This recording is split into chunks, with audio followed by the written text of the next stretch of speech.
আজকে রে আমার একটা বন্ধু আমার মেসেঞ্জারে আমার গুড মর্নিং না জানিয়ে ও মেসেঞ্জারে মেসেজ করছে আমাকে যে আমি নাকি পয়সা খরচা হওয়ার ভয়ে আমরা নাকি কোনো সবজি খাই না।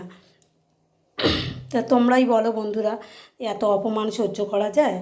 দেখো, এখানে আপেল আছে, লেবু আছে, এখানটা কমলা লেবু আছে, আর এখানটা দেখো কুমড়ো আছে, বাঁধাকপি আছে, ফুলকপি আছে, লাউ আছে, লেবু আছে, শিম আছে, টমেটো আছে, বিনস আছে, আর বেগুন আছে। ঠিক আছে, বেগুন আছে দেখো। তাহলে এত অপমান সহ্য করা যায়? এইসব বন্ধুদের কি করি বলো তো বন্ধুরা? ভাল লাগে এত অপমান সহ্য করা? আমি নাকি পয়সার ভয়ে নাকি সবজি কিনে খাই না।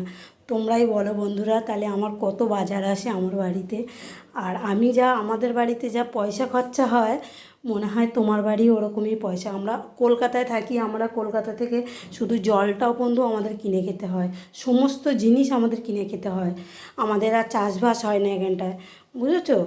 যখন একটু কথাবার্তা বলবে না, একটু ভাবনা চিন্তা করে বলবে।